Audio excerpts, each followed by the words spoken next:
Merhaba sevgili arkadaşlar. Bugün sizinle yine iyiliğe doğru yapılan bir eylemin videosunu çekeceğiz.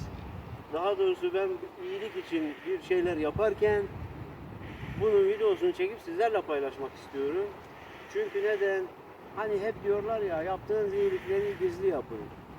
Ya eğer siz birilerine hava atmak için yapıyorsanız tabii ki o kötü bir şey, riyadır. Gizli yapmanızda fayda var. Ama iyiliklerin açık yapılması gerektiği kanaatindeyim. Eğer riya yoksa, çünkü birilerine de örnek olsun. Birileri de buradan kopya çeksin, ilham alsın. Niçin gizli yapılsın güzellikle? Dolayısıyla şimdi konumuza gelirsek, sevgili arkadaşlar, bu ekmekler çöpten alındı. Halbuki ekmeklerin yeri çöp değildir. Kitapların yeri çöp değildir. İnsanlara ya da hayvanlara, birilerine faydalı olacak bir şeyin yeri çöp değildir. Ekmek böyle bir şeydir. Kitap böyle bir şeydir. Bunların çöple aynı cümlede geçmesi bile ayıp bir şey, kötü bir şey, yanlış bir şey. Peki ben insanların bunları çöpe atmasını engelleyemem. Ama ne yapabilirim? Engellemeye çalışabilirim. Atılanları alabilirim. Ben çöpün yanında ekmek görünce alıyorum, durduruyorum arabayı. Alıyorum, arabaya koyuyorum.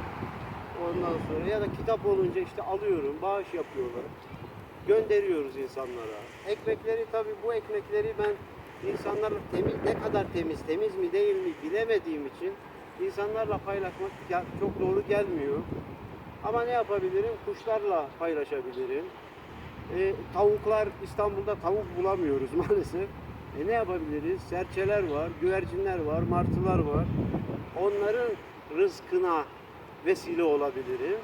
Ben de bunu yapmaya çalışıyorum. Bunlar aslında dediğim gibi çöpten aldığım ekmekler.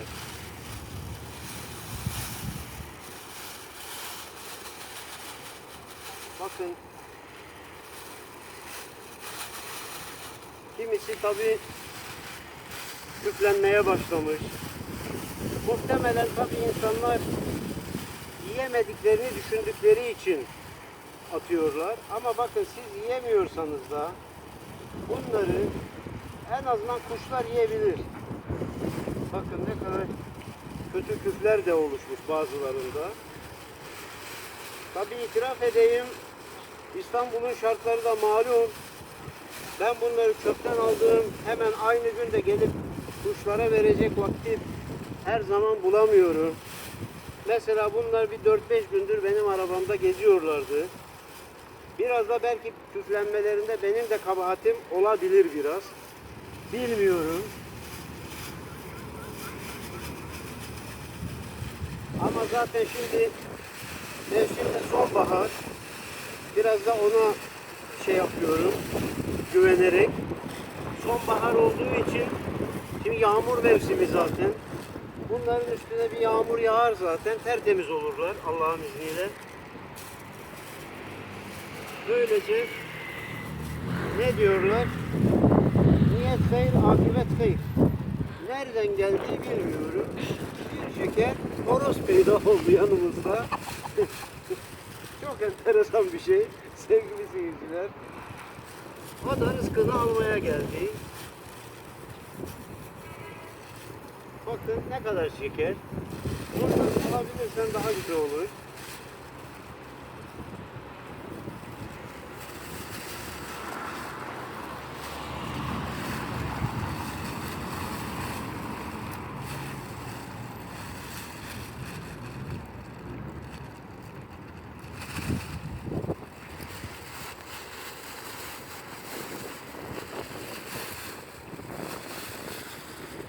Onlardan da kurtarmak lazım ki şey yapsın.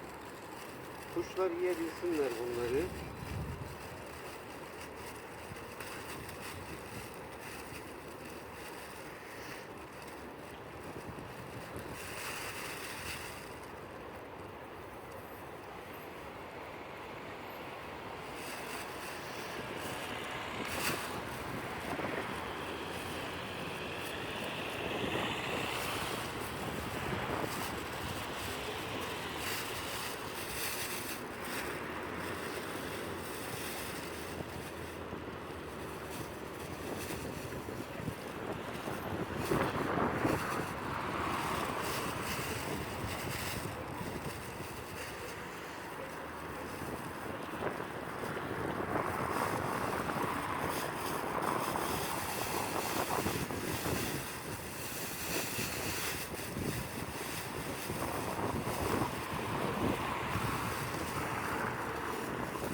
poşetleri açmaya devam ediyoruz.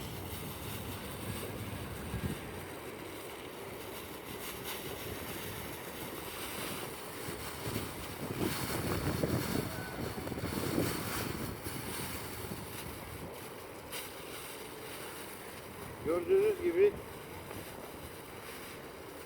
birçok poşet var. Demek ki bu ekmeğin yerini çöp zanneden birden çok insan var. Çok fazla insan var.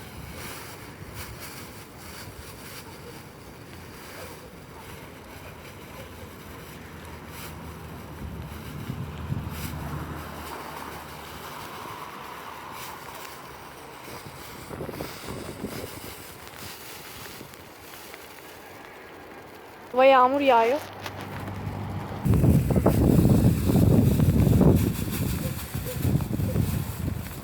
Bu arada sevgili seyirciler, tavuk ve horoz misafirimiz geldiği gibi bir de ilahi rahmet geldi.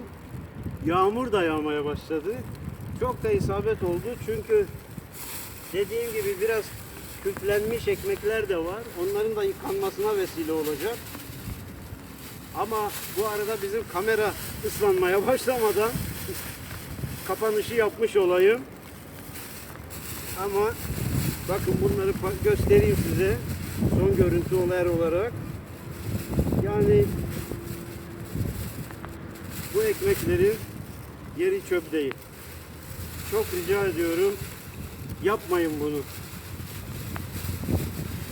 Yani ne yapabilirsiniz? Siz de böyle boş bir arazi bulup kuşların konmaya korkmayacağı, çekinmeyeceği ve gelip yiyebilecekleri bir alan bulun. Bunu yapın. Çöpe atmayı yapmayın. Bir sonraki videoda görüşmek üzere. Veysel Danış'tan sevgilerle.